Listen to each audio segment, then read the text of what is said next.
Alléluia. Voilà, donc sous vos ovations, nous accueillons donc notre orateur du jour, le pasteur Doudou Lungu.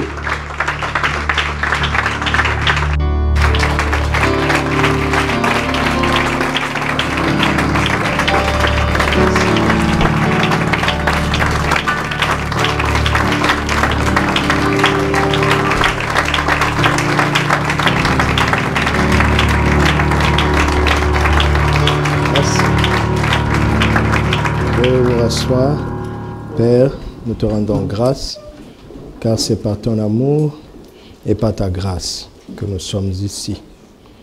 Aide-nous à être dignes de toute cette grâce et de tout ce que tu as prévu pour nous. Au nom de Jésus. Amen. Gloire à Dieu et bienvenue encore. Alléluia.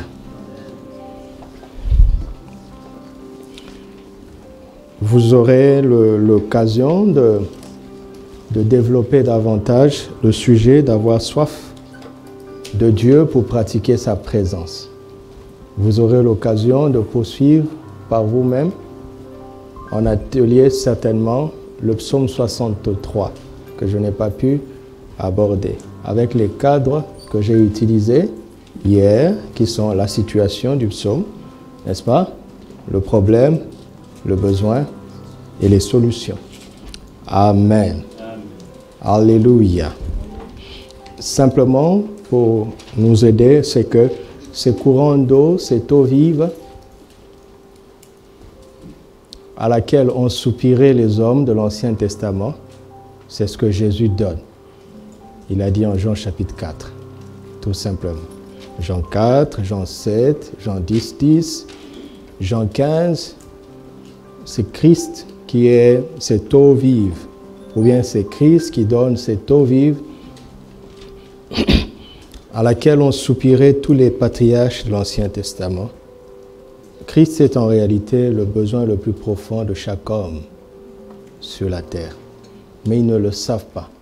Tous les hommes ne le savent pas. C'est à nous de le leur dire. Amen. Vous allez le faire? Est-ce que vous allez le faire? Ok. Alors, nous aurons deux sujets aujourd'hui. Et après cela, nous aurons un temps d'intercession, de supplication, de consécration et de bénédiction pour l'année professionnelle. Amen. Amen. Mon premier titre est celui-ci, le TTC spirituel du professionnel chrétien. Notez ça comme ça. Le TTC spirituel. Qu'entendez-vous par TTC? Toute taxe comprise, n'est-ce pas? Ça, c'est un TTC financier. Et le TTC spirituel, c'est quoi? Hein? Quoi?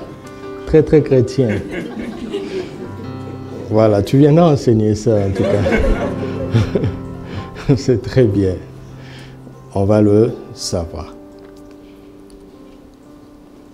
Un mot d'abord sur les taxes, avant de vous dire de quoi il est question en ce qui concerne le TTC spirituel. Matthieu chapitre 22, versets 15 à 22.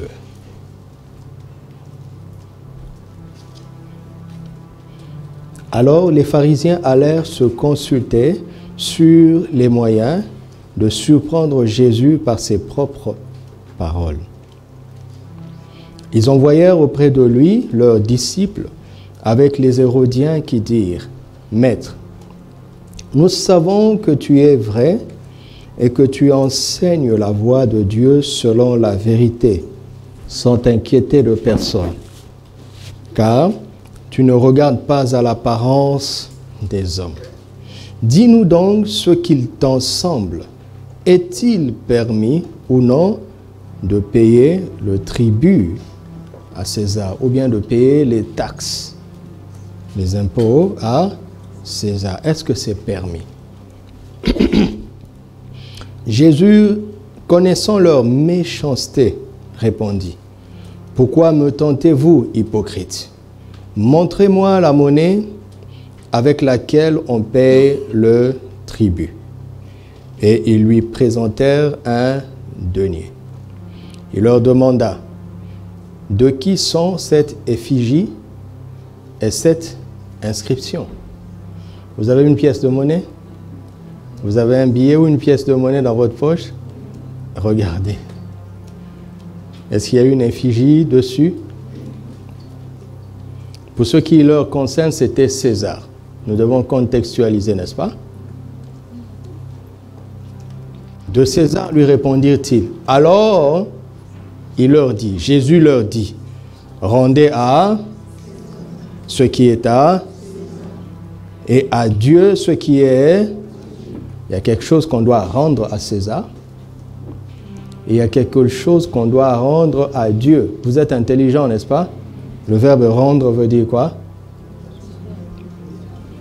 Il veut dire quoi? Est-ce qu'on dit donner à César? On dit quoi? Donc ça venait de lui. Est-ce qu'il dit donner à Dieu? Mais il dit quoi? Donc ça venait de lui. Et sur nos pièces ici, sur les billets, il y a quelle effigie? Donc qu'est-ce qu'on doit faire? Qui est notre César aujourd'hui? Voilà. Et qui est notre Dieu aujourd'hui? Étonnés de ce qu'ils entendaient, ils le quittèrent et s'en allèrent.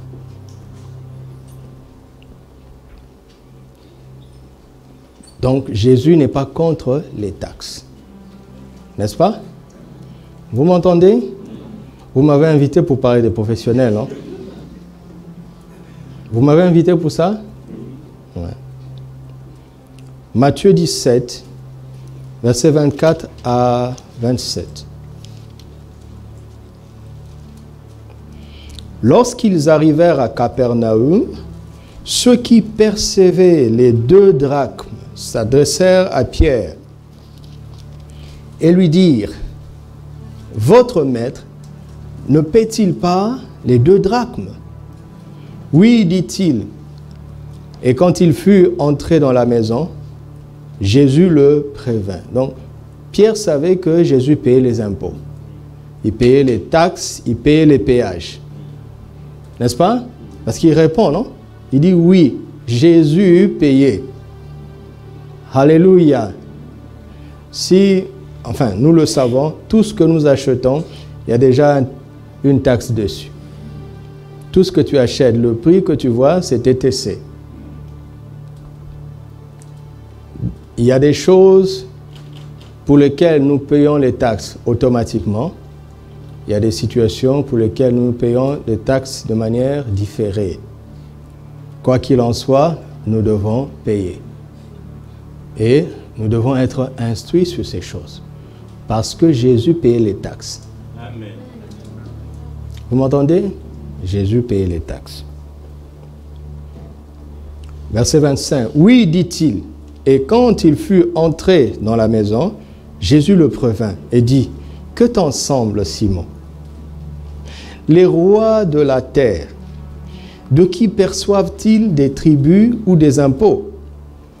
De leurs fils ou des étrangers? » Il lui dit, « Des étrangers. » Et Jésus lui répondit, « Les fils en sont donc exempts. » N'est-ce pas? Jésus l'a dit. Ok.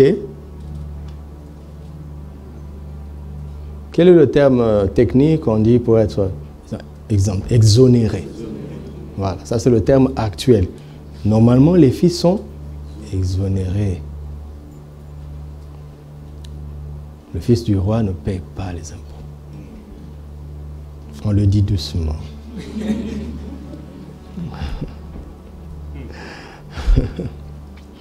Mais, pour ne pas les scandaliser, vous entendez? Va à la mer, jette l'hameçon et tire le premier poisson qui viendra. Ouvre-lui la bouche et tu trouveras un statère. Prends-le et donne-le leur pour moi et pour toi. Alléluia. Alléluia. Jésus dit à Pierre, ça c'est des choses qu'on ne dit pas en public. Il dit, Pierre, entre nous, tu dois savoir que les fils ne paient pas. Mais bon, pour ne pas les scandaliser, on va payer. Voici comment on va faire pour qu'on paye. C'est que j'aurai besoin de ton talent. J'aurai besoin de ta compétence. J'aurai besoin de ton travail. Tu es un pêcheur, non? Quand je t'avais appelé. Tu es un pêcheur de poissons. D'accord? Utilise ton travail. D'accord? J'ai inclus dans ton travail ce qu'il faut pour toi et pour moi.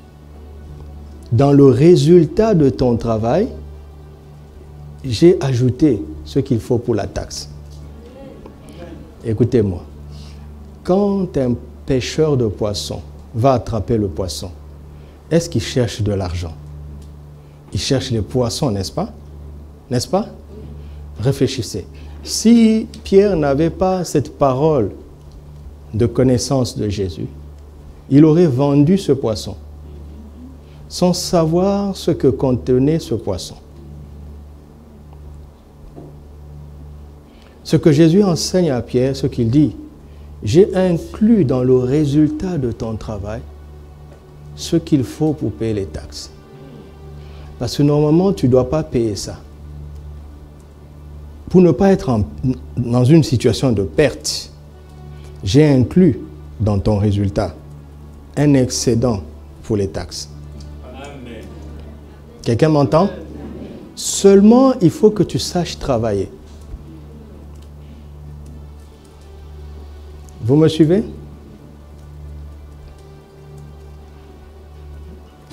Il dit, pour ne pas les scandaliser. Jésus savait qu'il n'avait pas besoin. Il dit, mais pour ne pas les scandaliser, on va payer. OK?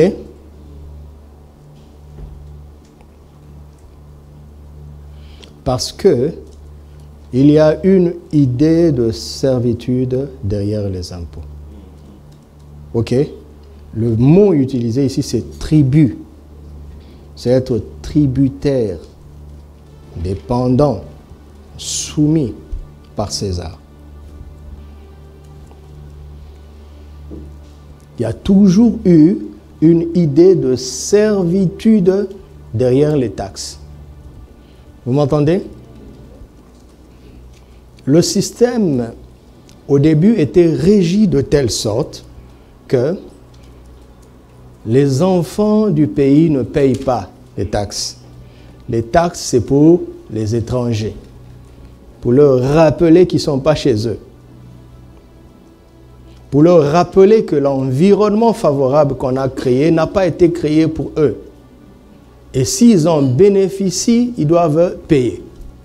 Mais ceux pour qui l'environnement a été créé, ils n'ont pas besoin de payer parce que ça a été créé pour eux. C'est ce qui fait que les taxes, les tribus étaient pour les étrangers. Les impôts étaient pour les étrangers. Et ça s'est généralisé avec le temps. Pour financer les ressources dont l'État a besoin pour le progrès social. D'accord? D'accord. L'une des choses qui maintiennent les pays sous-développés dans le sous-développement, c'est qu'il y a très peu de taxes. Vous savez ça, non? Ah oui, parce que la modernité, l'organisation, le confort social, ça coûte quelque chose. L'argent viendra d'où? Ça viendra d'où? Ça vient du contribuable, c'est-à-dire celui qui contribue pour que ça avance. Avant-hier, vous savez ce qui se passe dans un pays où il y a des gilets jaunes, n'est-ce pas? Et l'un des gilets jaunes disait, il y a trop de taxes, il y a trop de taxes. Et je lui ai dit, mon ami, diminuez les taxes, vous n'aurez plus de lumière sur la route, comme en Afrique. Ça coûte quelque chose. N'est-ce pas? La santé pour tout le monde, ça coûte quelque chose. L'école gratuite pour tout le monde, ça coûte quelque chose. Ça coûte quelque chose. Nous sommes des citoyens de la terre. Si quelqu'un vient et dit « Votez-moi, tout ira bien », vous paierez moins d'impôts et la vie ira mieux. Un chrétien avisé ne vote pas une telle personne. Ok? Il ne vote pas. Parce que c'est un menteur. Non? Nous devons être avisés. Ok? Alors, continuons. Jésus dit pour ne pas les scandaliser, n'est-ce pas? N'est-ce pas? C'est la contrainte. Ce qui fait que Jésus paye cette taxe, c'est parce qu'il ne veut pas scandaliser les gens du monde. Romains 13, versets 1 à 7. Romains 13, 1 à 7. Vous voyez que tout ce que je dis vient de la Bible, n'est-ce pas? C'est pour vous montrer la dimension professionnelle, la dimension intellectuelle des Écritures, qui va faire que nous serons des gens d'impact dans la société, au-delà de la pratique de la présence de Dieu. Alléluia. Romains 13, 1 à 7. Que toute personne soit soumise aux autorités supérieures, car il n'y a point d'autorité qui ne vienne de Dieu. Et les autorités qui existent ont été instituées de Dieu. C'est pourquoi celui qui s'oppose à l'autorité résiste à quoi? À l'ordre que Dieu a établi. Et ceux qui résistent attireront une condamnation sur eux-mêmes. Ce n'est pas pour une bonne action, c'est pour une mauvaise que les magistrats sont à redouter. Veux-tu ne pas craindre l'autorité? Fais le bien et tu auras son approbation. Le magistrat, pas le pasteur, hein? D'accord? Le magistrat est qui? Il n'a pas dit le magistrat chrétien.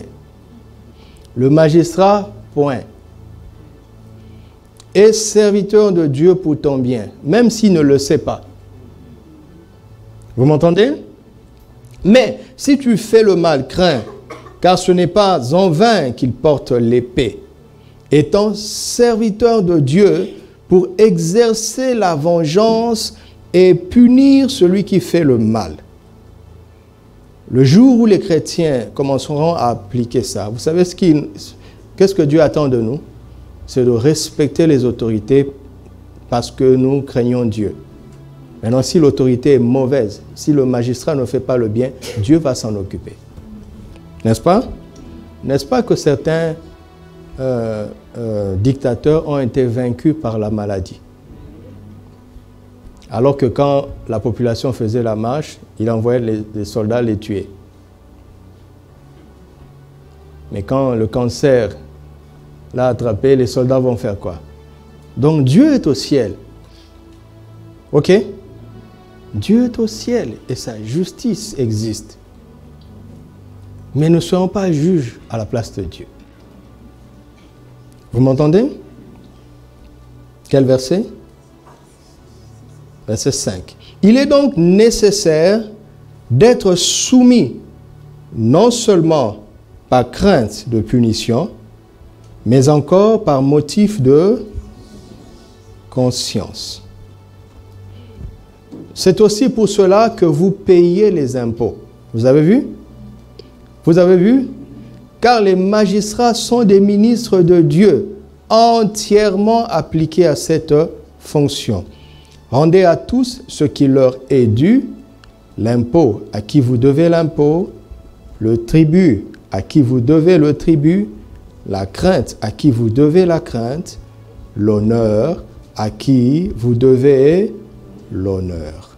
Amen. Alléluia.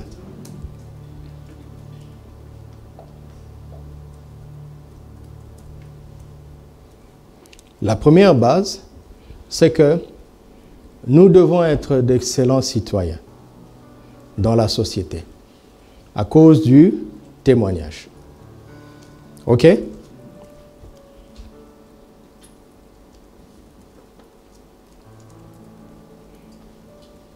Parce que nous respectons la loi, nous sommes soumis aux autorités. Pourquoi? Parce que nous craignons Dieu. La crainte de Dieu dans le cœur d'un homme est la clé, la solution pour l'emmener à respecter la loi, l'ordre établi. En réalité, les meilleurs citoyens dont la terre a besoin, ce sont ceux et celles qui ont la crainte de Dieu dans leur cœur. N'est-ce pas? N'est-ce pas? Parce que celui qui craint le policier respectera le feu rouge parce que le policier est là. Mais il passera quand le policier ne sera pas là. Mais celui qui craint Dieu respectera le feu même quand le policier n'est pas là. Vous entendez? Il est impossible de respecter la loi totalement sans la crainte de Dieu dans le cœur. L'ordre que toutes les nations recherchent a sa solution dans la crainte de Dieu. Or, la crainte de Dieu n'est possible que par le Saint-Esprit, car il est l'esprit de crainte de l'Éternel. Autrement dit, les meilleurs citoyens de la terre doivent se trouver où? Dans l'Église. Vous m'entendez? Et si nous qui sommes censés être les meilleurs citoyens, donner l'exemple, si nous-mêmes, nous compromettons, nous vivons comme les autres, comment voulez-vous que la nation, que la terre aille mieux? Vous m'entendez? Est-ce que vous m'entendez? C'est notre responsabilité. Une église sur une nation où les chrétiens ne respectent pas l'autorité et ne payent pas les taxes, cette église-là livre la nation aux puissances du mal et à l'esprit de désordre. Parce que c'est l'église qui est la colonne et l'appui de la vérité. Amen. Et si sur une nation, les autorités sont injustes, mais que les chrétiens craignent Dieu et ils respectent, ils disent à Dieu, à cause de Romains 13, je veux respecter le président. À cause de Romains 13, je veux respecter le roi, le gouvernement, les magistrats, même si le système est injuste.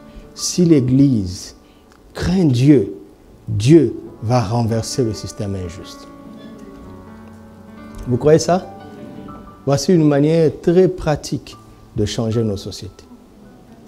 Ou bien de faire avancer la justice et l'ordre dans la société. Par l'exemple que ne peuvent donner que seuls ceux qui ont en eux l'esprit de crainte de l'Éternel. Alléluia. Toutes les personnes que vous voyez sont corrompues quelque part. Parce que quand l'intérêt d'un homme, il cesse d'être juste.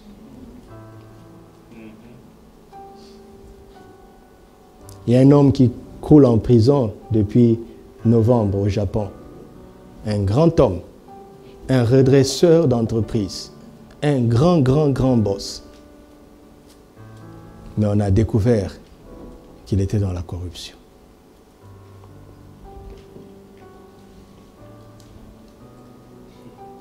Des ministres du budget qui ont des comptes dans des paradis fiscaux. Comment voulez-vous que le pays aille bien? Des présidents de la République qui ont des comptes au nom d'autres personnes dans d'autres pays. Quelle que soit la bonne volonté de l'homme, quand ses intérêts sont en danger, il contourne la loi. Il cherche dans la Constitution les failles de la loi. Les zones où on ne pourra pas le voir et où on ne pourra pas l'attraper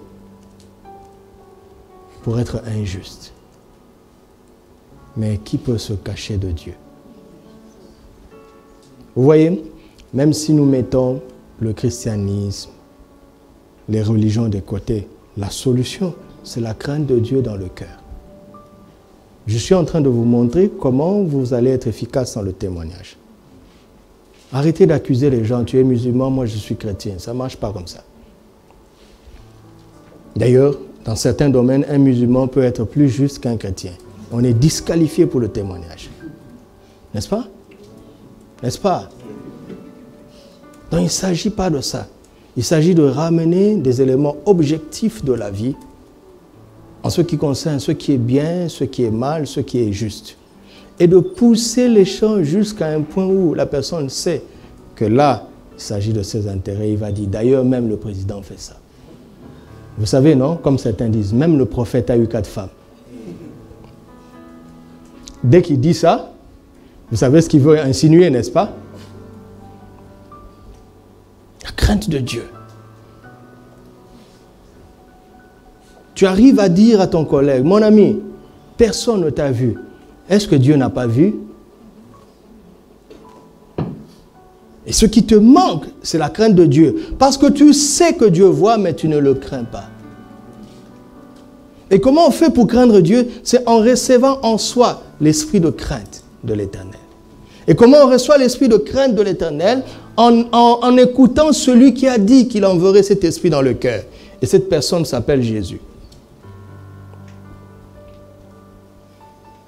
Même s'il ne vient pas à l'église, je te promets que dans sa chambre, il va cliquer sur Top Chrétien, enseigne-moi.com. Il va commencer à écouter les prédicateurs. Il va essayer de s'informer un peu plus sur ce Jésus-là. Parce qu'il est mal à l'aise lui-même avec ces méthodes frauduleuses. Parce qu'il a peur qu'on l'attrape un jour. Vous entendez? La crainte de Dieu. La crainte de Dieu. Alors, je me suis arrêté au verset 7, n'est-ce pas? N'est-ce pas? Lisons maintenant le verset 8. Ne devez rien à personne, si ce n'est de vous aimer les uns les autres, car celui qui aime les autres a accompli la loi. Au-delà de la crainte de Dieu, l'apôtre Paul, qui était un homme extraordinaire, il a reçu la grâce d'une sagesse extraordinaire. Quand il nous a convaincus sur l'importance de la crainte de Dieu, et il va plus loin, parce que la crainte de Dieu, c'est le message de la loi. N'est-ce pas? Il dit, il n'y a pas de crainte dans l'amour, car l'amour parfait bannit la crainte. La différence entre un serviteur et son maître, l'obéissance d'un serviteur à son maître et l'obéissance d'un fils ou d'un enfant à son père, réside dans le fait que le serviteur obéit à son maître parce qu'il le craint, mais l'enfant obéit à son père parce qu'il l'aime. D'accord? Donc le message de l'amour est plus fort que le message de la crainte de Dieu, mais le message de la crainte de Dieu est très important. Je ne suis pas en train de dire qu'il n'est pas important, hein? Parce que tu ne peux pas dire que tu aimes Dieu si tu ne le crains pas. D'ailleurs, déshonorer son père, c'est pire que de déshonorer son maître. N'est-ce pas? C'est pas pire? C'est pire.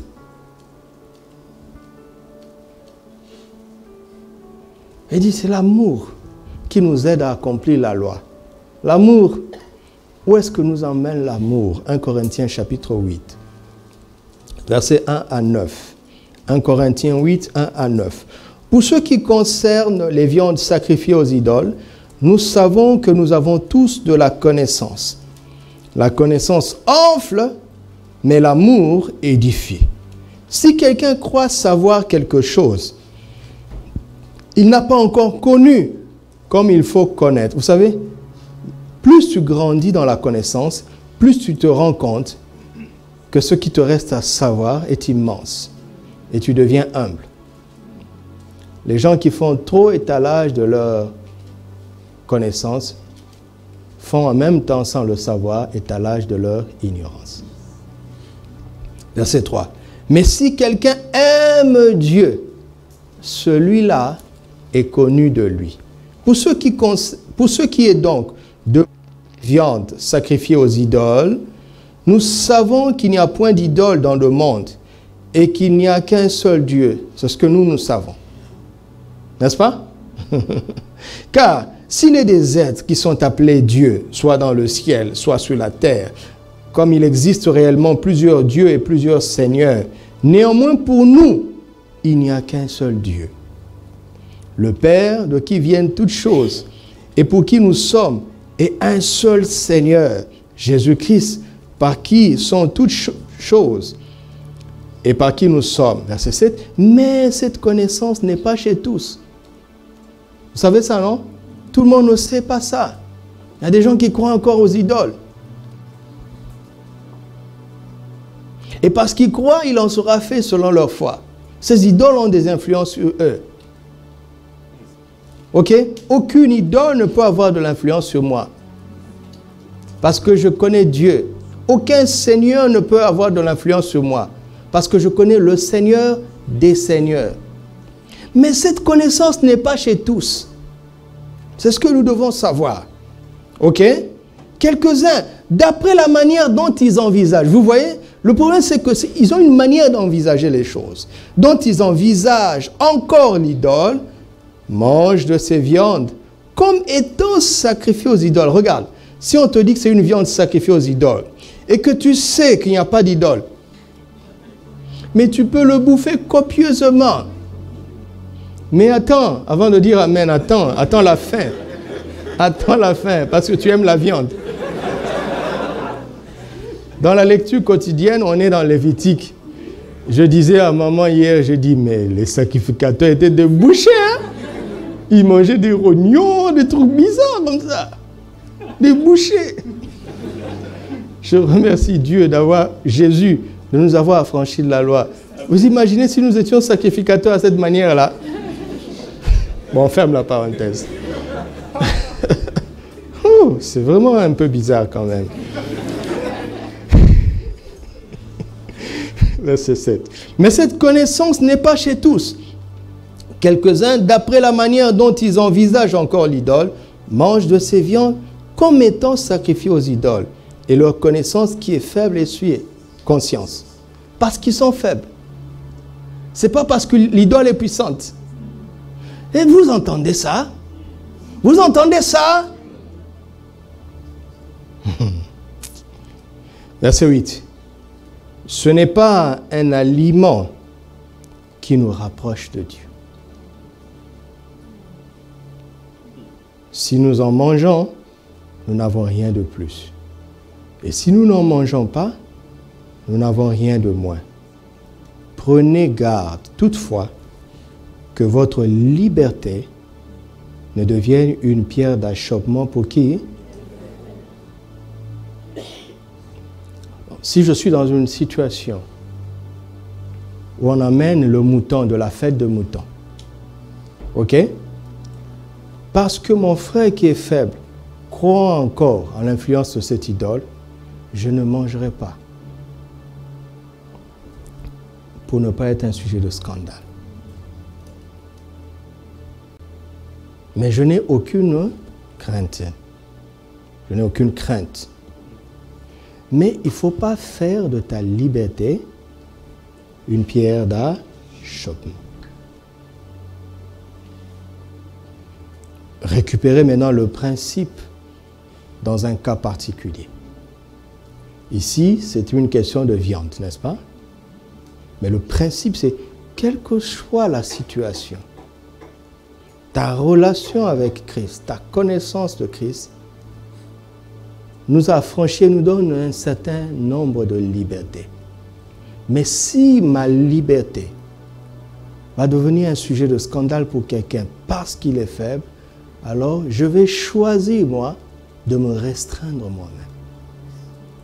C'est ce que Jésus a dit à Pierre. En réalité, les fils ne doivent pas payer les taxes. Mais pour ne pas les scandaliser, nous nous mettons nous-mêmes dans la restriction de devoir le payer. Vous avez compris?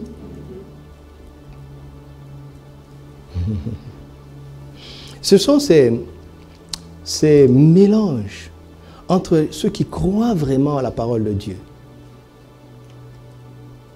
mais qui finalement manquent de sagesse dans le vécu, qui emmènent le désordre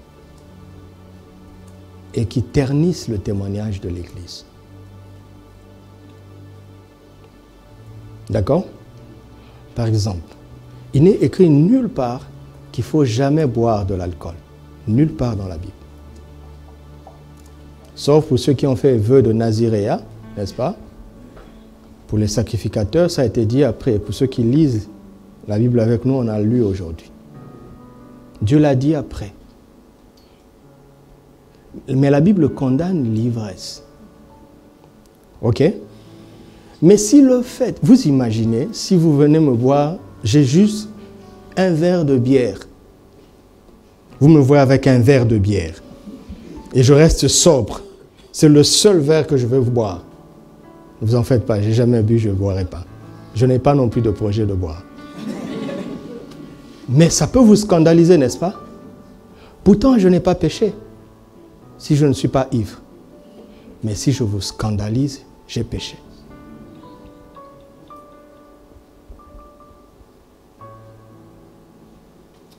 Nous sommes libres, oui. Mais qu'est-ce que nous faisons de notre liberté? C'est ça la question.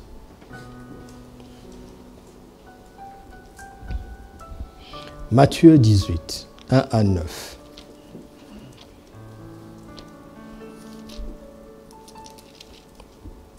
En ce moment, les disciples s'approchèrent de Jésus et dirent, « Qui donc est le plus grand dans le royaume des cieux ?» Jésus, ayant appelé un petit enfant, le plaça au milieu d'eux et dit, « Je vous le dis en vérité, si vous ne vous convertissez et si vous ne devenez comme les petits enfants, vous n'entrerez pas dans le royaume des cieux. C'est pourquoi quiconque se rendra humble comme ce petit enfant sera le plus grand dans le royaume des cieux. Et quiconque reçoit en mon nom un petit enfant, comme celui-ci me reçoit moi-même. Mais si quelqu'un scandalisait un de ces petits qui croient en moi, il vaudrait mieux pour lui qu'on suspendît à son cou une meule de moulin et qu'on le jetât au fond de la mer. Malheur au monde à cause des scandales. Car il est nécessaire qu'il arrive de scandale. Mais malheur à l'homme par qui le scandale arrive. D'autres versions disent, il est inévitable que le scandale n'arrive. Mais ça n'arrivera pas par moi. Vous voyez? Si Jésus avait dit, je ne vais pas payer l'impôt à César, ce serait juste. Mais ce serait un grand chouma, ça, bichouma. Et ça crée des problèmes. Il dit, pour ne pas les scandaliser, on va payer. Vous voyez ça? Il y a beaucoup de choses pour lesquelles nous sommes affranchis déjà, mais que nous allons choisir de respecter à cause du témoignage, pour ne pas scandaliser les gens. D'accord? Est-ce qu'on est d'accord? Est-ce qu'on est d'accord? Ça, c'est la surface. Je veux creuser encore un peu plus. Mais il y a une intelligence cachée derrière tout ça. Je vous ai dit qu'un tribut, c'est une sorte de joug, de servitude, n'est-ce pas? Dieu permet des servitudes dans nos vies. Il laisse faire certaines choses parce qu'il s'en sert pour nous éduquer, pour nous discipliner, pour nous former, pour nous faire grandir. Vous m'entendez? Est-ce que vous m'entendez? Par exemple, le fait que Jésus ait accepté de payer cet impôt lui a ouvert la porte du surnaturel, d'une pêche miraculeuse, d'un poisson qui a en lui ce qu'il faut pour payer. Vous savez, Dieu ne nous affranchit pas de toutes les servitudes automatiquement. Parfois, il les laisse faire Parce qu'il vise quelque chose de plus profond dans notre caractère, pour notre développement intérieur. Ok? C'est ce que nous sommes en train de voir dans l'EPP, comment, tant que l'héritier est un enfant, il ne diffère en rien d'un esclave, n'est-ce pas? Alors il est soumis à des serviteurs, alors que lui, l'héritier, jusqu'au temps marqué par le Père, c'est-à-dire le Père, il veut voir quelque chose se développer dans cet enfant, n'est-ce pas? Il veut voir un degré de maturité. Alors il le soumet à des choses qui normalement, on ne doit pas soumettre à un enfant, à un héritier. C'est un héritier. La vie doit être facile pour lui, non. Mais Dieu permet ça. Il permet ça. Parce qu'il ne veut pas que ce soit un héritier qui se comporte finalement comme un esclave. Vous m'entendez? Vous savez que nous sommes en guerre. Tu peux avoir toute la foi du monde pour prospérer comme tu veux. Mais s'il y a des failles dans ton caractère, le diable sait quel bouton appuyer pour t'arrêter. N'est-ce pas? Mais il fait ça avec les gens du monde, que ça nous serve de leçon. Que ça nous serve de leçon.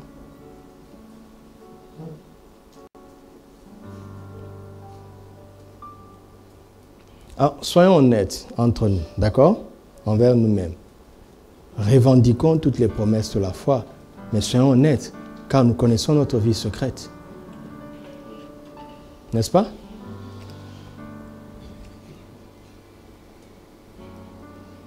Donc, Dieu laisse certaines servitudes parce que la chair, parfois, a besoin de souffrir pour que l'homme revienne à Dieu.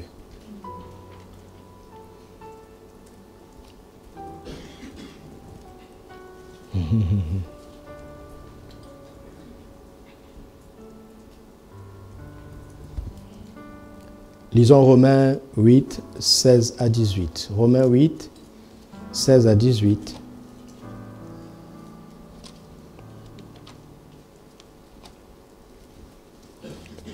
L'Esprit lui-même rend témoignage à notre esprit que nous sommes enfants de Dieu. Or, si nous sommes enfants, nous sommes aussi héritiers. Héritiers de Dieu et co-héritiers de Christ. Si toutefois nous souffrons avec lui, afin d'être glorifiés avec lui. Nous sommes héritiers de Dieu, n'est-ce pas? Et héritiers de la même manière, au même niveau que Christ. Ok? Dieu ne veut pas nous donner la même part que Christ et nous exonérer de la discipline qu'il a imposée à Christ. N'est-ce pas logique? Regardez Luc 24, verset 25. Luc 24, verset 25. Sois rapide, merci. Alors Jésus leur dit, « Ô homme sans intelligence, dont le cœur est lent à croire tout ce qu'ont dit les prophètes. Ne fallait-il pas, continue, ne fallait-il pas que le Christ souffrit ces choses et qu'il... L'entrée à sa gloire est le résultat de certaines souffrances. Ok? Ok. Hébreux 5, 7 à 10. Hébreux 5, 7 à 10. Sois rapide, please. C'est lui qui, dans les jours de sa chair, ayant présenté avec de grands cris et avec larmes des prières et des supplications à celui qui pouvait le sauver de la mort, et ayant été exaucé à cause de sa piété, a appris, bien qu'il fût fils, l'obéissance par les choses qu'il a souffertes.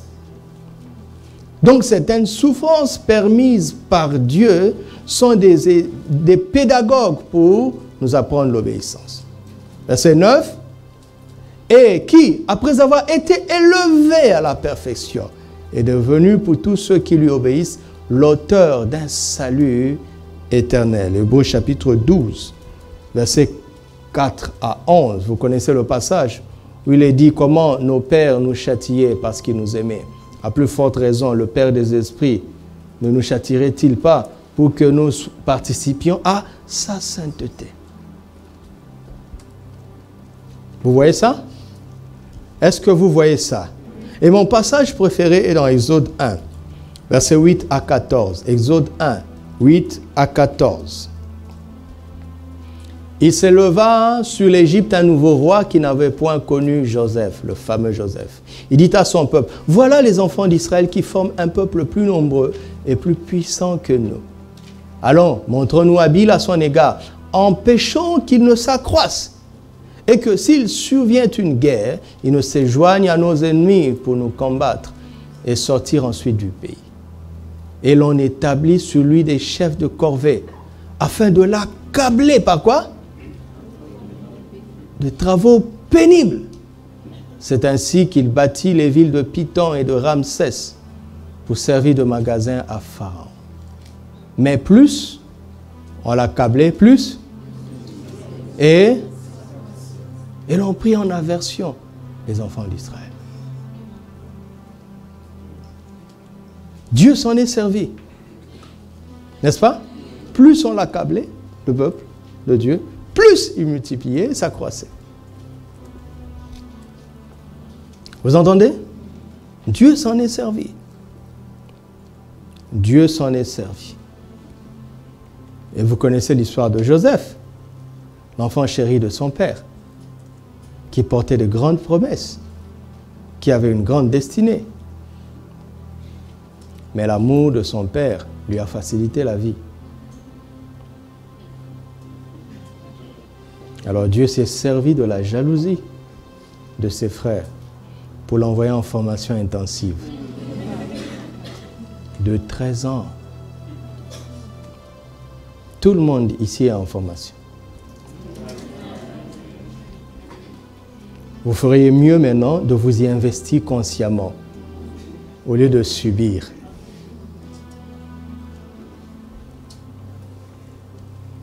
Pour développer ce jeune homme. Parce que Dieu visait beaucoup plus que le simple héritage de son père, l'héritage familial. Il lui donnait l'héritage des nations. Amen. Donc, nous sommes affranchis de tout. OK? Mais si nous sommes sages et que nous apprenons à ne pas scandaliser les autres,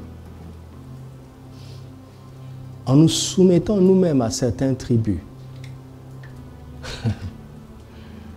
Dieu va parfaire notre caractère. Alléluia. Donc, il est question de taxes, n'est-ce pas? Il est question de taxes. Les pratiques d'abondance dont nous parlons ici dans cette assemblée, les prémices, les dîmes et les diverses offrandes, sont-elles des taxes? Répondez-moi. La dîme est-elle une taxe? Répondez. Il n'y a que 2 réponses possibles. Il n'y en a pas 3. Quelle est ta position? Réponds dans ta pensée, dans ton cœur. Penses-tu que c'est oui? Penses-tu que c'est non? Moi, je pense que c'est non. Les prémices, les dîmes et tout ça, ce ne sont pas des taxes. Pourquoi? Parce que les fils sont exonérés de taxes. Tout simplement. Ce ne sont pas des taxes. Mais sous la loi, ils n'étaient pas des fils. D'accord? Alors, la dîme leur était exigée.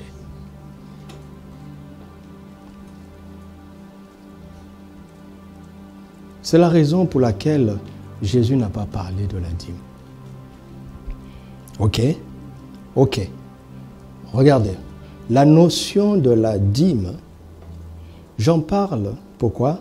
Parce que en tant que professionnels, nous sommes des producteurs de richesse. Ok? pas des créateurs.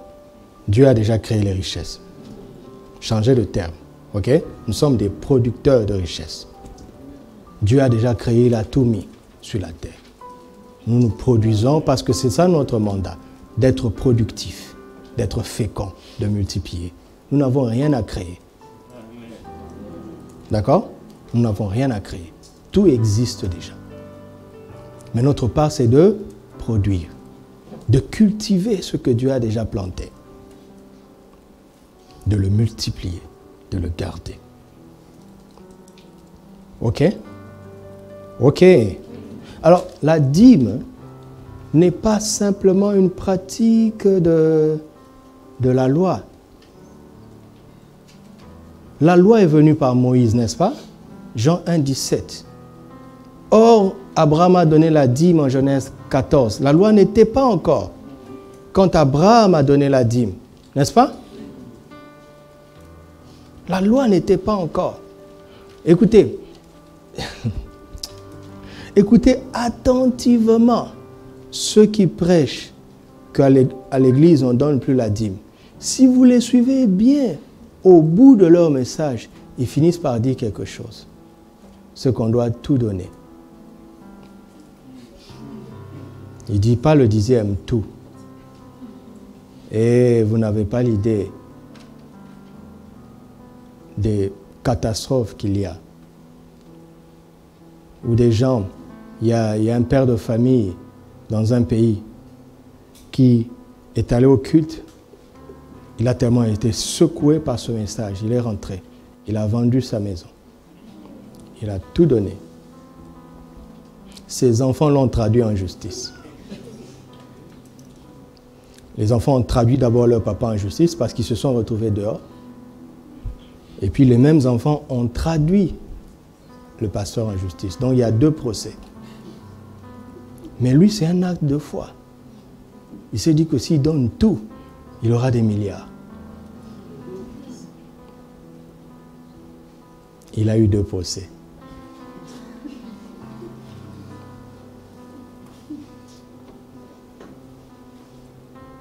Faites attention.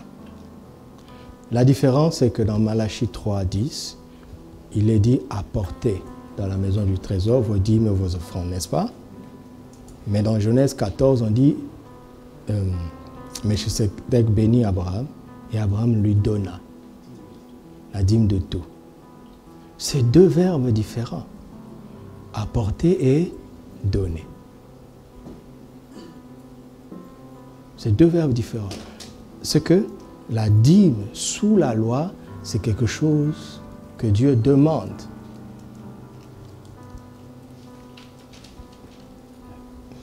Et pour t'apporter certaines protections. Mais en dehors de la loi, la dîme, c'est quelque chose que Dieu ne demande pas, mais qu'on donne parce qu'il nous a déjà bénis. Ok? Ok. Mais regardez. Dire que nous ne sommes pas sous la loi ne veut pas dire que les bénéfices de la loi ne nous concernent plus. Ok? La nouvelle alliance est d'une telle force qu'elle inclut les promesses de l'ancienne alliance.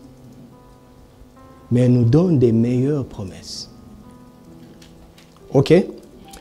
Autrement dit, celui qui donne la dîme à la manière d'Abraham, en tant qu'un fils, il donne, il choisit, il est libre, n'est-ce pas? Il choisit de le faire. Il a en même temps les bénéfices promis à la dîme de l'ancienne alliance et les bénéfices de la dîme par la foi, parce qu'en Christ, nous sommes fils d'Abraham. Comment je vais vous expliquer? Dites-moi, est-ce qu'un adulte a-t-il besoin de lait? Un adulte. Répondez, il n'y a que 2 réponses possibles. Un adulte a-t-il besoin de lait?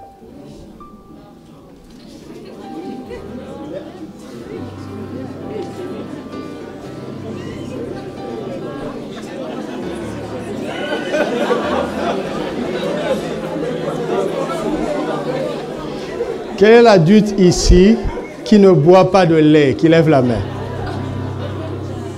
Et qui ne prend pas de produits laitiers? Je ne parle pas de lait maternel.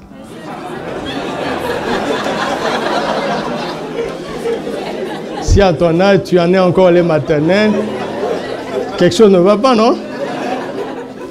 Un adulte qui ne prend pas de lait souffrira de certaines carences qui vont affecter notamment ses os. Donc nous continuons à avoir besoin de lait, n'est-ce pas? Mais l'enfant n'a besoin que de lait. Quand nous grandissons, nous continuons à avoir besoin des choses des enfants et nous avons en plus les choses des grands. C'est ça le mystère de la nouvelle alliance. C'est que toutes les promesses de la loi sont incluses dans la nouvelle alliance.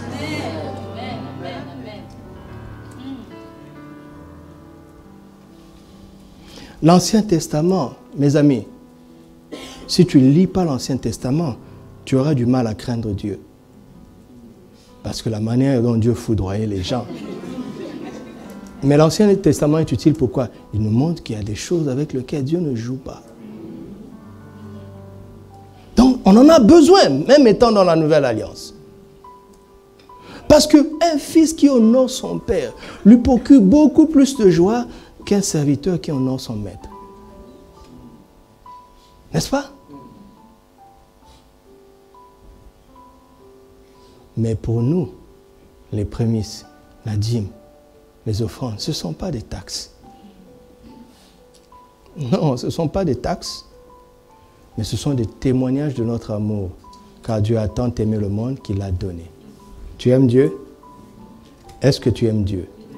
Alors, tu le traduis comment?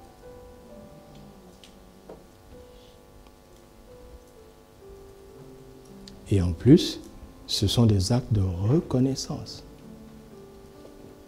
Quand Melchisedec a dit à Abraham, béni soit le Très-Haut qui a livré tes ennemis entre tes mains, Abraham a entendu. Il dit, ah, je comprends pourquoi avec 300 soldats, j'ai vaincu 5 royaumes. Ah, Dieu a combattu de manière invisible. Waouh! Alors je dois faire un geste. Personne ne lui a dit le 5e, le 8e, le 12e, le 20e, le 10e. Personne. Mais l'amour l'a instruit. C'est la connaissance intérieure. Alléluia.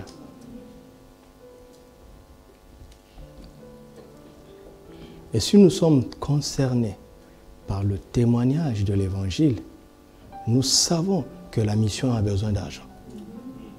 Nous le savons, n'est-ce pas? Nous le savons.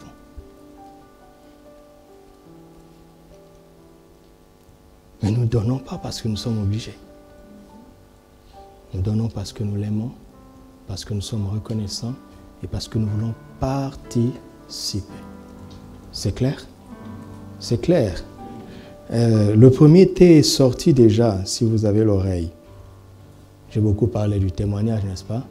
Notre TTC spirituel, c'est le témoignage, le travail et la compétence.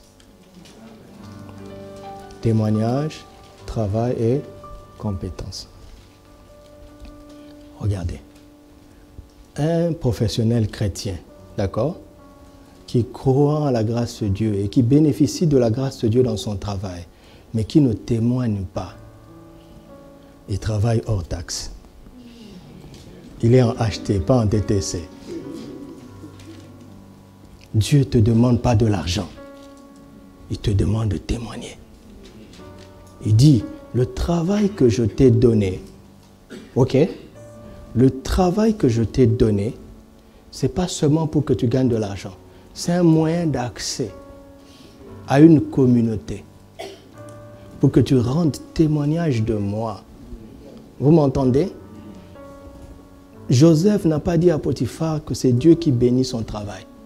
Joseph n'a rien dit, mais Potiphar a vu l'Éternel invisible dans le vécu et le travail de Joseph. Il y a un papa qui m'est beaucoup cher et qui m'a dit une phrase un jour. Il m'a dit, c'était un collègue à mon père. Donc, ils ont une bonne relation. Un jour, il est venu ici, je suis allé le voir et il me parlait.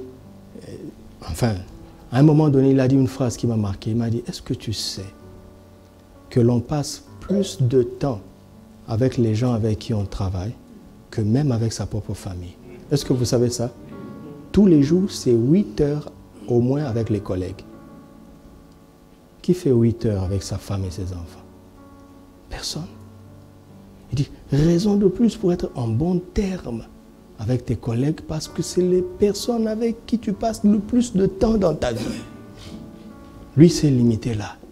Mais je me suis dit, oui, tiens, les gens qui doivent sentir le parfum de Christ le plus, ce sont mes collègues. Le témoignage. Le témoignage. Regardez, Jésus a dit, allez, faites de toutes les nations les disciples. Ethnos veut dire ethnie, traduit en nation. Mais quand on étudie, on approfondit le grec, les Grecs avaient une perception philosophique très avancée. Quand ils disaient ethnie, c'était des gens, un groupe de gens qui parlent le même langage. Donc ça commence par les tribus, ceux qui parlent arabe, ceux qui parlent français. Réfléchissez un peu. Nous parlons tous français, non? Ça nous unit. Est-ce qu'on vient de la même nation? Mais non. Vous comprenez? Et vous allez voir qu'il y a toujours un langage professionnel. Ton milieu de travail, c'est ton ethnie. C'est l'ethnie où tu dois faire des disciples. Pas seulement évangéliser. Comment? En leur enseignant à observer ce que Christ a prescrit. Et Christ a donné l'occasion d'avoir beaucoup de temps avec eux. Sois patient. Sois patient. Veille d'abord sur ton caractère, sur ton témoignage. Quand ils te parlent mal, à cause du témoignage, même si tu as raison, tu te tais. Ce n'est pas un signe de faiblesse. Ce n'est pas un signe de faiblesse. Parce que si tu es allé au boulot juste pour l'argent, Satan va s'arranger pour qu'il y ait des conflits qui va faire que tu vas tellement détester ces gens que tu les priveras de Christ. Il va dire, ce collègue-là, il est tellement méchant qu'il mérite l'enfer. J'ai un secret, mais je ne lui partagerai pas. Comme ça, il va être brisé en enfer. Tu vas être brisé avant lui. Tous les conflits, toutes les difficultés qui sont là, sont voulus par le diable pour mettre des murs. Parce que le diable sait quel parfum tu vas répandre là où tu es. Vous m'entendez? Dieu ne t'a pas introduit là-bas pour l'argent d'abord.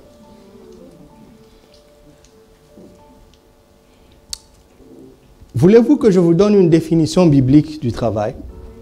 Une définition biblique que j'ai découverte aujourd'hui. Éphésiens 4, verset 28.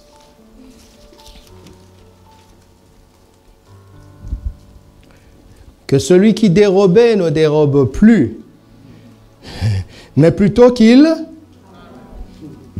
travaille. Voilà, comment? En faisant de ses mains ce qui est bien pour...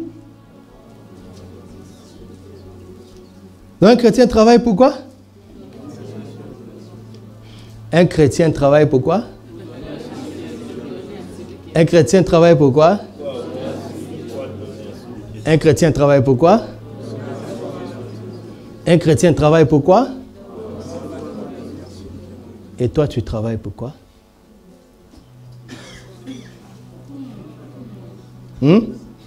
Tu travailles pour quoi?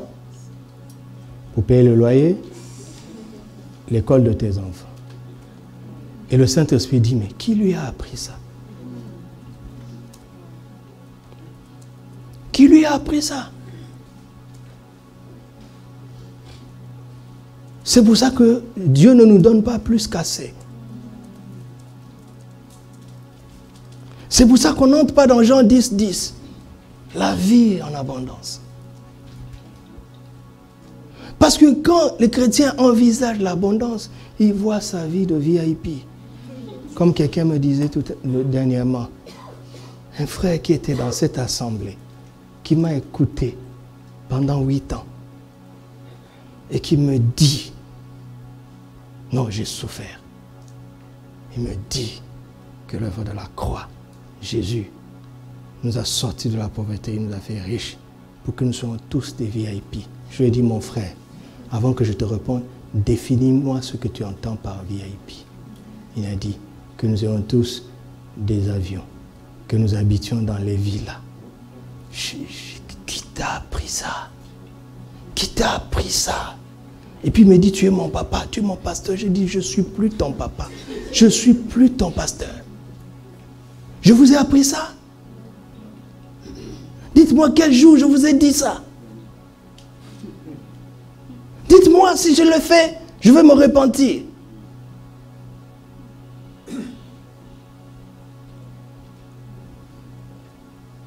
Et une telle personne, quand il clame Jean 10, 10, nous allons le voir au deuxième message. Ce n'est pas la foi qui parle, mais la convoitise.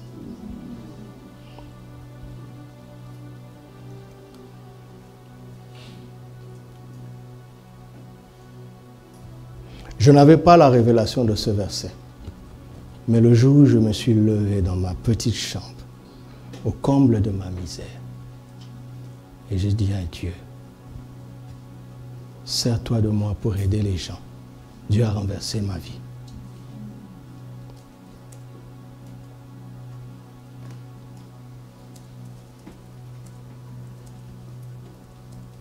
Nous travaillons pour aider ceux qui sont dans le besoin. Crois ça d'abord. Et tu entreras dans le niveau de plus cassé. Ça peut être difficile pour l'instant, confère mon premier paragraphe. Cette servitude, Dieu veut développer un caractère. Écoutez-moi, j'ai vu des gens qui étaient en position d'aider les autres et qui les ont dominés. Ah oui. Aider les autres, ça peut devenir un piège. Il faut être sûr que ton cœur est bien préparé. Pour continuer à respecter les gens, alors qu'ils dépendent entre guillemets de toi. En réalité, ils ne dépendent pas de toi. Tu es un canal béni. Voici la définition du travail.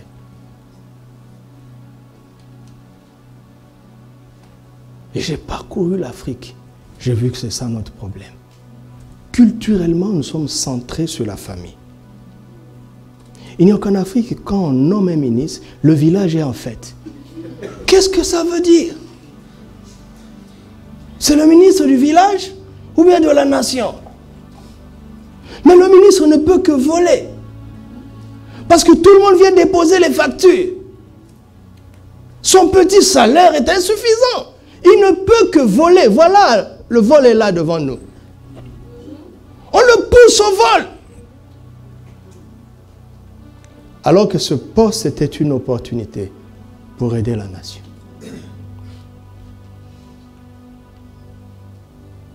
Le problème du sous-développement africain, c'est dans la culture. Vous m'entendez? Et si nous renouvelons notre intelligence, nous allons changer les choses. Sans mener la guerre aux États-Unis, à l'Union européenne, à la France, non, non, non. La sagesse de Dieu n'est pas comme ça. Dieu aime tout le monde. Dieu n'est pas contre les Français. Dieu aime tout le monde. Et il ne va pas te oindre pour que tu sois un leader politique qui veut venger les colons. Il a dit à moi la vengeance. Ce n'est pas à nous. Dieu cherche des gens parmi nous qui n'ont pas l'idée des choses qu'ils vont faire. Vous n'avez pas l'idée. Le petit toi que tu es là, mais tu peux faire des grandes choses. Tu n'as pas l'idée. Mais à la manière de Dieu, avec la sagesse de Dieu, avec son caractère, avec ses méthodes.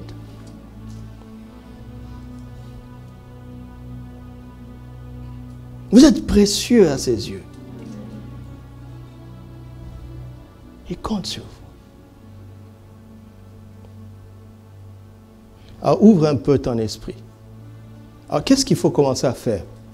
Ne passe pas un mois sans aider quelqu'un avec ton peu de revenus. Tu m'entends?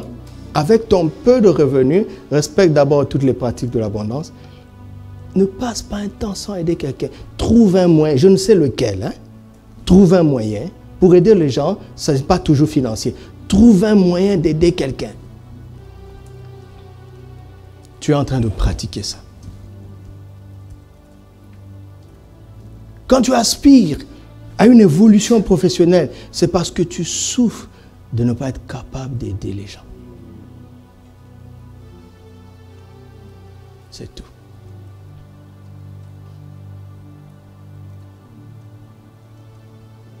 Dieu qui a fait des esclaves des premiers ministres, il peut changer ta vie aussi. D'accord? Il va t'inspirer.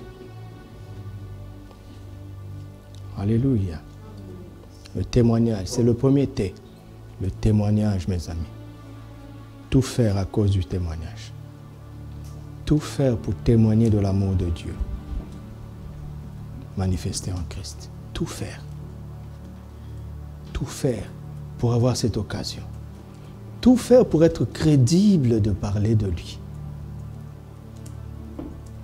Tout faire. Alléluia. Alléluia. Qu'est-ce que vous devez faire? Quand vous arrivez dans un milieu professionnel, pour la première fois, la toute première des choses à faire, c'est d'afficher votre foi en Jésus.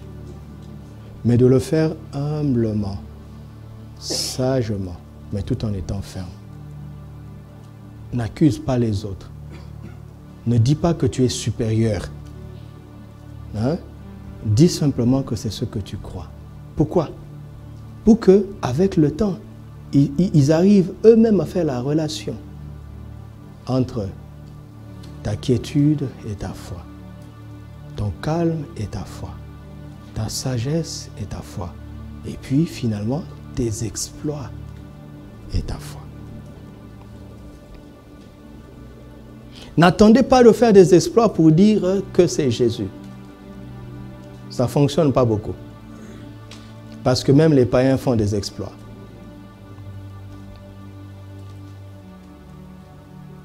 N'ayons pas honte de Jésus. D'accord?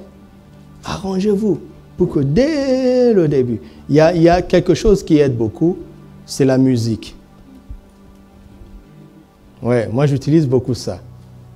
Je mets un bon son. Et le gars vient et dit, oh, ce son-là, c'est bon, hein? C'est qui? Je sais que le nom que je vais donner, il ne le connaît pas. Et je donne le nom. Il dit, mais je ne connais pas. J'ai même donné un album chrétien à une musulmane, une malienne, un collègue de classe quand j'étais étudiant. Elle a beaucoup aimé jusqu'au jour où elle est allée sur Internet. Comme c'était en anglais, elle ne comprenait pas tout. Elle ne comprenait pas tout. Mais elle était bercée par la mélodie. C'était un album de Darlene Jack. Et un jour, elle a voulu chercher davantage. Elle a tapé sur Internet. Elle est venue et dit, j'ai supprimé ça. Parce que c'était une musulmane. Dans mon cœur, je dis, tu as déjà entendu. C'est un truc. Bon, ça c'est un cas négatif. Il y a une autre, elle, c'est Exo. C'était en français. La première, c'était une Guinéenne. La deuxième, c'était une Malienne. Je lui dis, mais est-ce que tu entends ce que tu dis? Elle dit, je m'en fous, c'est trop bon ta musique, c'est trop bon. Surtout le zouk, là. Si tu veux le louer, sache. Elle chante ça. Et quand elle déprime, c'est ça qu'elle met. Elle dit, ça me fait du bien. Je lui dis, tu vois pourquoi je ne déprime pas? Elle dit, oui, je te comprends. Je dis, alors, qu'est-ce que tu attends? Il dit, non, notre religion aussi est bonne. Je lui ai dit, tu me rejoindras un jour. N'ayez pas peur de poser votre Bible sur le bureau. Tu as fait du mal à personne. Et à la pause, tu lis. Et tout. N'est-ce pas?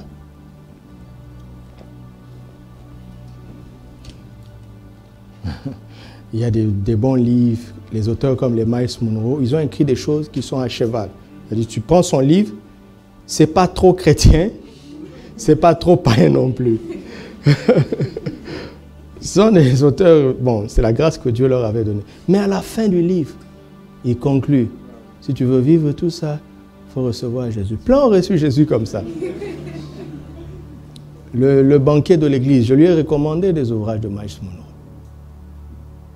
C'est la première fois que j'ai entendu, c'était quoi le mot? Il m'a dit, c'est un essai. Ça veut dire quoi un essai? Une œuvre littéraire. Voilà, donc je lisais. Quand je suis allé à la banque, ce jour-là, je savais que j'allais attendre parce que je suis allé à l'heure de pointe. J'ai pris mon livre, je lisais. Et quand mon tour est arrivé, il a dit, regardez le titre. Apparemment, il aime beaucoup lire. Il m'a dit, j'ai vu que tu étais captivé par la lecture. Je lui ai dit, c'est très intéressant. Il m'a dit, c'est quel auteur? J'ai dit, Miles Monroe. Il dit, mais je ne connais pas. Et puis il a noté. Et il m'a promis qu'il va commander. Quelques semaines, quand je suis revenu, il me dit, c'est un essai. Je lui ai dit oui, je n'avais pas compris. J'ai dit, mais le gars n'a pas essayé.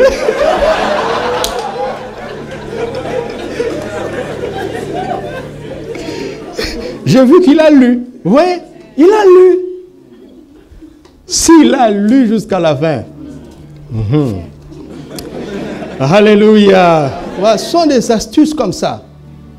Des astuces comme ça. Ton collègue a la grippe. Il dit, ah, ne me salue pas, tu vas me contaminer. Tu dis, c'est pas grave, je ne serai pas contaminé. Même si je suis contaminé, c'est pas grave. Je te fais la bise. Mais est-ce que tu veux que je prie pour toi? Il ne refuse pas.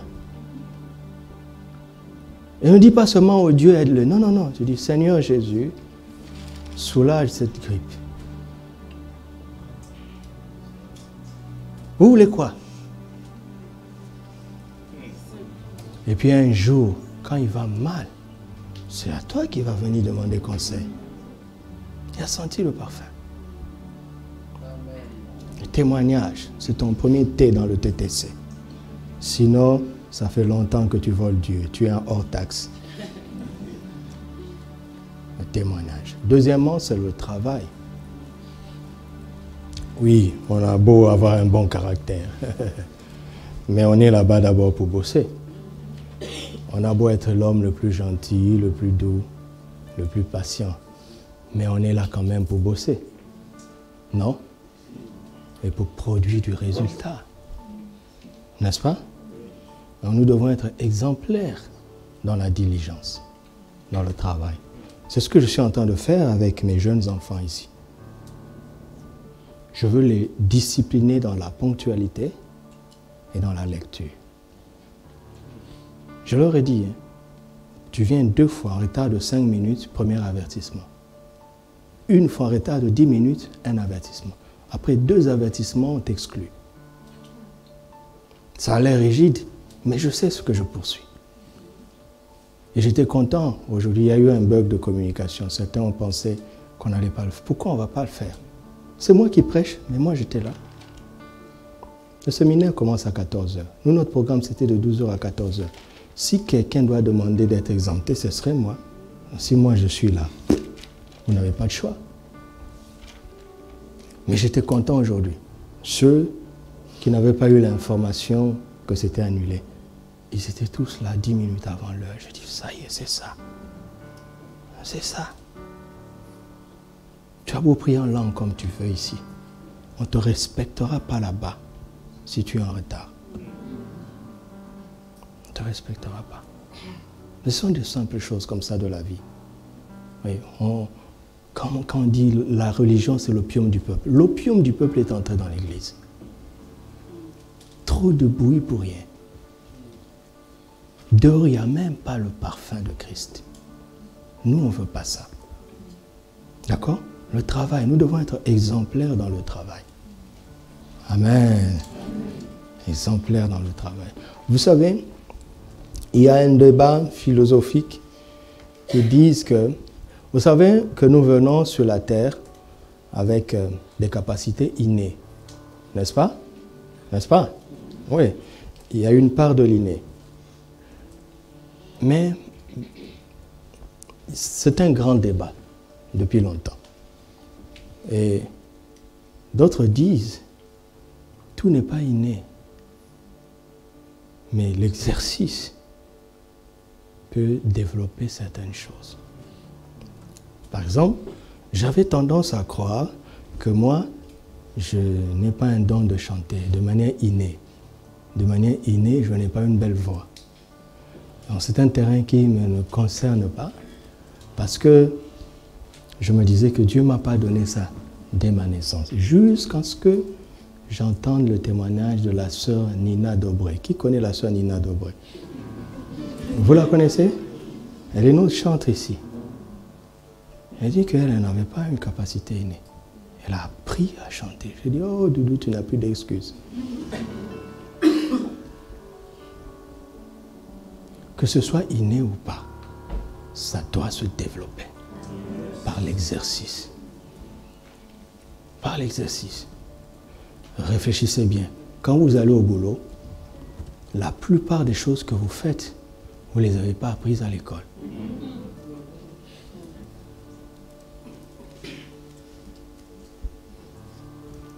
Si vous êtes curieux, si vous avez l'esprit ouvert, si vous êtes bosseur, vous pouvez à peu près arriver à faire tout ce que vous voulez. J'ajoute à peu près, hein? À peu près. Je vous assure. Par le travail. La grâce de Dieu n'est pas une excuse pour bosser dur. Ok? Mais regardez, tous ces hommes dont nous avons lu la vie, il y avait la présence de Dieu, certes, mais la bénédiction accompagnait quoi? Ce qu'ils faisaient. S'ils ne font rien, la bénédiction ne trouve pas de piste d'atterrissage. Papa Karambiri dit ça.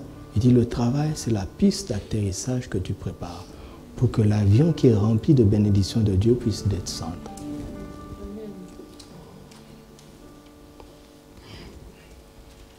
Si Pierre ne savait pas attraper un poisson,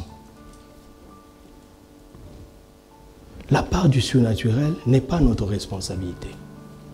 Tout ce que j'ai à faire, c'est de jeter la maçon. C'est lui qui va décider de quel poisson va mordre à la maçon. Ça, je ne peux pas décider de ça. Mais si je ne jette pas la maçon, je passe à côté. Le travail, mes amis. Il y a plein de versets, mais on n'a pas de temps. Donc je ne vais pas le lire. Vous connaissez la Bible, n'est-ce pas? On parle de la diligence. Le travail, le labeur. Ça, c'est notre deuxième thème. Le témoignage, le travail. Nous devons être exemplaires par notre caractère, par notre foi. Mais nous devons aussi être exemplaires par la qualité de notre travail. Ok? Alléluia. Alléluia. J'ai lu une fois un article qui m'avait beaucoup édifié, je vais lire pour vous, de deux sportifs. Michael Jordan, par exemple. Voici l'article. Il dit, « Je peux accepter l'échec. Tout le monde échoue dans quelque chose, mais je n'accepterai jamais de n'avoir pas essayé. » Tout le monde échoue dans quelque chose. Mais ce n'est pas pour ça qu'il ne faut pas essayer. N'est-ce pas? Il y a beaucoup d'articles, mais je vais... Il dit par exemple, j'ai raté 9000 tirs dans ma carrière. J'ai perdu presque 300 matchs. 26 fois, on m'a fait confiance pour prendre le tir de la victoire et j'ai raté. J'ai échoué encore et encore dans ma vie et c'est pourquoi j'ai réussi. Quand on parle de Jordan, personne ne dit qu'il a perdu 300 matchs. N'est-ce pas? C'était une découverte pour moi. Mais lui, il n'a pas oublié. Parce qu'il y a des choses qu'on apprend au seuil de l'échec qui sont précieuses. Parce qu'au seuil de l'échec, souvent on est seul. Dans la victoire, on est accompagné. Mais les champions d'aujourd'hui sont des perdants d'hier. C'est parce qu'ils ont appris quelque chose. Alléluia. La France a été championne du monde, n'est-ce pas?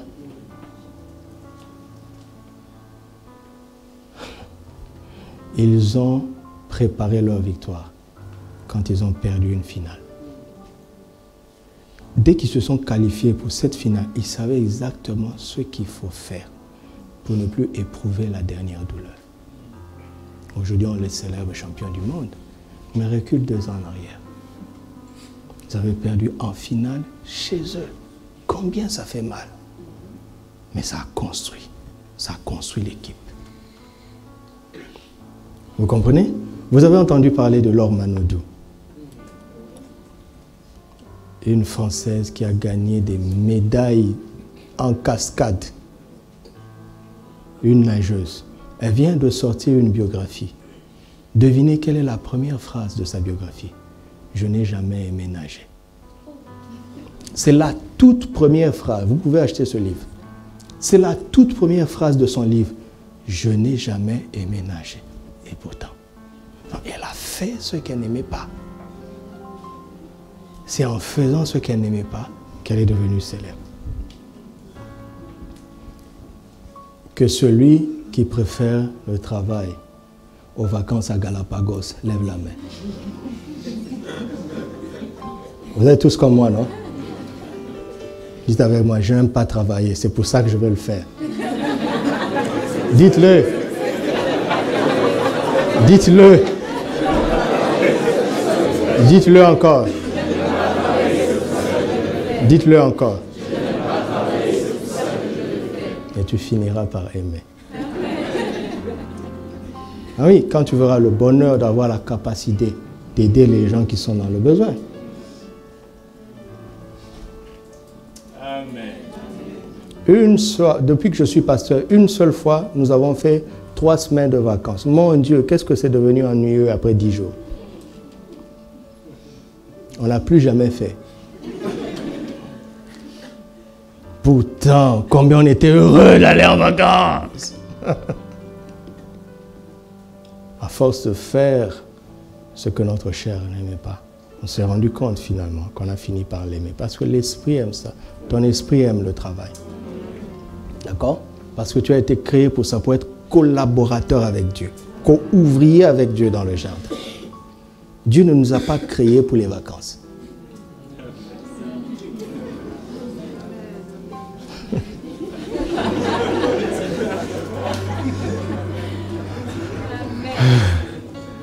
Mais il nous a créés pour le repos. Il y a une nuance. Alléluia. Donc le travail, mes amis. Et après, je termine par le C, c'est la compétence. Vous savez, quelle est la différence entre un travailleur et quelqu'un de compétent? Hein? C'est que celui qui est compétent, il est excellent parmi ceux qui travaillent. N'est-ce pas? Il laisse les petites tâches. Quand lui vient, c'est pour les choses pointues. En réalité, c'est un expert. Il faut que tu deviennes expert. Quelque part, ne quitte pas la terre sans avoir atteint un niveau de compétence reconnu. Alléluia. On dit cette sauce-là, personne ne fait cette sauce comme lui. Mais je n'ai pas dit elle, hein? J'ai dit lui. Pour que les frères ne soient pas exclus du domaine de la cuisine. Alléluia. Au début, on travaille. Et après, on se perfectionne. On se perfectionne. Et on cherche à devenir compétent. Amen. Compétent. Tu deviens tellement compétent que tu es quelqu'un, une icône dans ce domaine. Et c'est toi qui commences à faire la loi. Tu leur dis par exemple, bon, vendredi, je ne vais pas travailler parce qu'on a séminaire à l'église. Si vous ne voulez pas, je dépose ma démission. Il dit non, c'est pas grave. Bon, tous les mercredis, moi j'arrête le travail à 17h. Il dit c'est pas grave. N'exagérez pas non plus. N'exagérez pas. On vous invite dans un dîner d'affaires. C'est le boss qui dit non, lui, ne lui donnez pas du vin. Lui, il ne prend pas le vin. Tu n'as même pas le temps d'être embarrassé. Parce qu'on te respecte. On respecte ton témoignage, on respecte ton travail, on respecte ta compétence. Que tout le monde arrive là-bas au nom de Jésus. Mon père a eu, dans notre famille, nous avons eu toujours des gens qui ont travaillé chez nous. Mais il y a un monsieur, je ne sais pas comment je le retrouverai. J'espère que je le trouverai au ciel. Tonton Dieudonné. On n'a jamais eu, excusez-moi l'expression, mais c'est comme ça qu'on appelait un domestique comme lui. Personne n'a jamais entretenu la maison comme lui. Tonton Dieudonné. C'est des genres de personnes qui finissent par travailler chez les rois. Non, c'est pour que personne ne soit complexé, d'accord? Je ne suis pas en train de parler d'être expert dans le développement informatique. Certes, si c'est ton terrain, vas-y. D'accord? Mais que personne ne nous complexe. Ok? Refuse d'être moyen. Ok? Refuse ça. Refuse d'être moyen. Quel que soit ce que tu fais, fais-le très bien. Et je vais conclure pour le frère, sois un TTC, très chrétien. D'accord? Pense au témoignage, au travail et à la compétence. Vous savez, il y a un mot qui échappe parfois, on n'en tient pas compte dans l'Église. Des hommes capables. Tapez capable dans la Bible. Dans le sacerdoce, dans la louange. Recherchez des hommes capables, pleins d'esprit, doués de sagesse, et capables quand même. C'est un mot qu'on oublie. Hein. Capable quand même, mes amis. Capable. Capable. Nous devons être loin, respirer la crainte de Dieu, avoir le parfum de Christ, mais faire preuve d'une capacité hors du commun. Et ça se développe par le travail, au-delà de la prière. Alléluia. Que la grâce de Dieu soit sur chacun d'entre nous. Et bon repos, on revient pour la deuxième et dernière phase.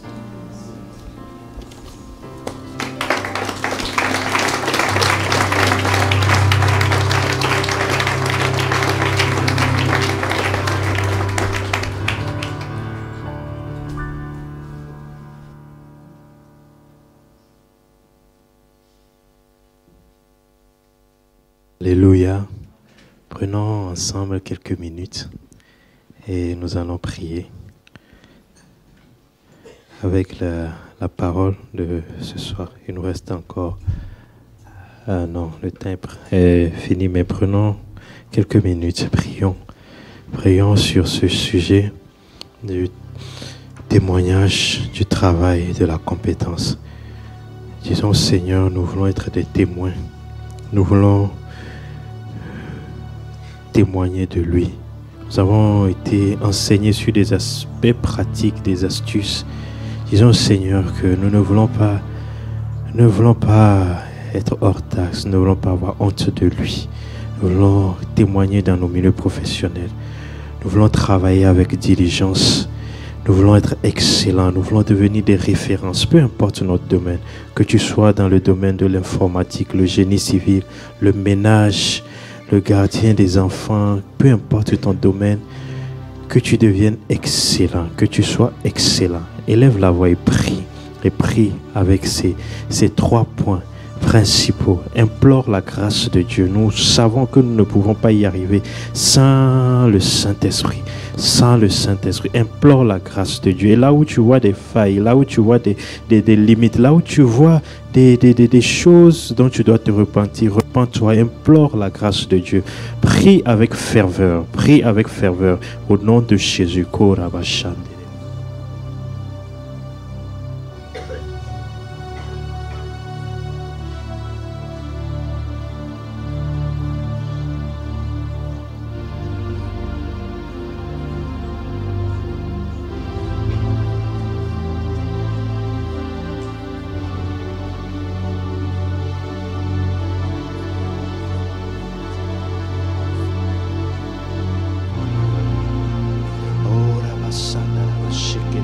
Seigneur, nous voulons témoigner de toi, Seigneur. Nous voulons que la crainte de ton nom habite dans nos cœurs, Seigneur. Nous voulons que ton amour nous pousse, à agir différemment dans nos milieux professionnels, Seigneur.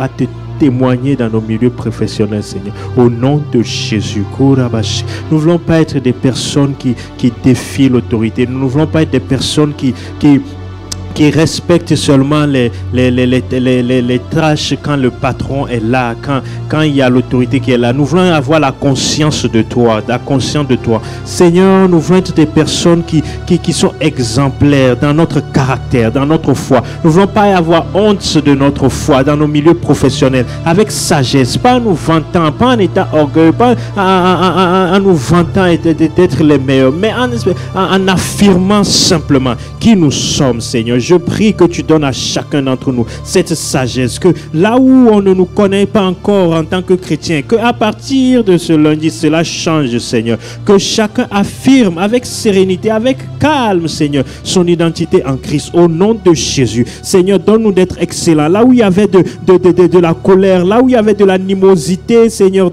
dans les milieux de travail, je prie que ton parfum se répande au travers de nous, au nom de Jésus. Donne-nous d'être des personnes de paix. Seigneur, donne-nous, Seigneur, parfois d'accepter certaines servitudes à cause du témoignage, au nom de Jésus. Donne-nous d'accepter certains exigences à cause du témoignage. Seigneur, donne-nous, à cause du refus de scandaliser, donne-nous d'accepter, de porter sur nous certaines choses. Bien que nous soyons conscients que nous n'avons en toi aucune limite, que nous soyons libres, Seigneur, donne-nous d'accepter certaines limites. Quand bien même, Seigneur, nous savons que cela n'est pas de notre identité. Donne-nous, Seigneur, de nous restreindre quand il faut, à cause du témoignage. Seigneur, donne-nous de ne pas répondre agressivement quand nous sommes provoqués à cause du témoignage, Seigneur. Donne-nous d'accepter même parfois certaines injustices, étant conscient que tu es notre justice. Seigneur, je prie pour chacun d'entre nous, au nom de Jésus. Père, je prie que tu nous donnes d'être excellents,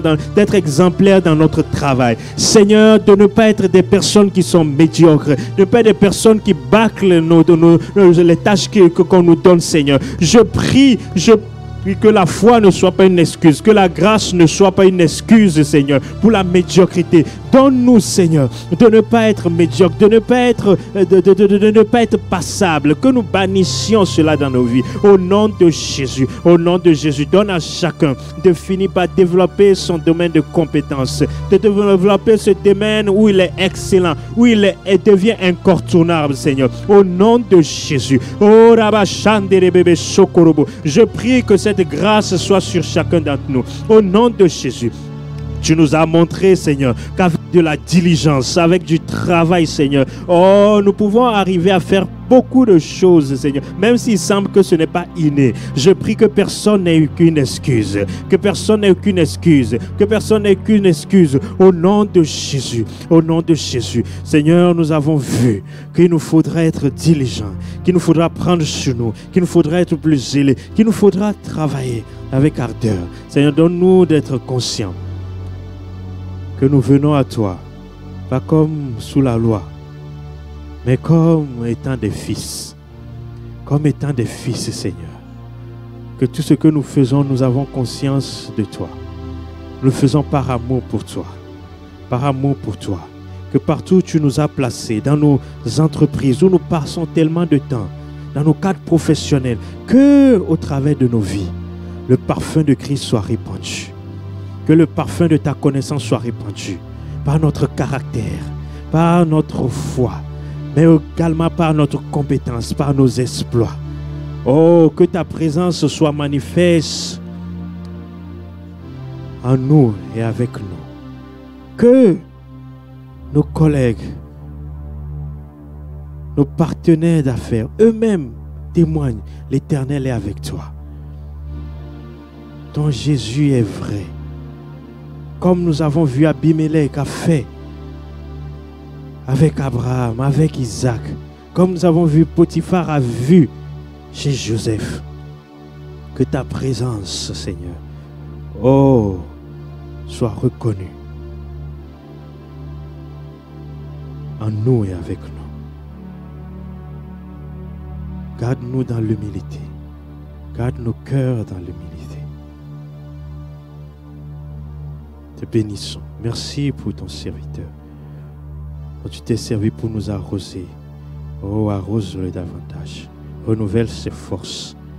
Renouvelle ses forces. Renouvelle ta grâce sur sa vie pour la suite, Seigneur, de ces temps. Te rendons grâce, nous te bénissons. Au nom puissant de Jésus. Amen.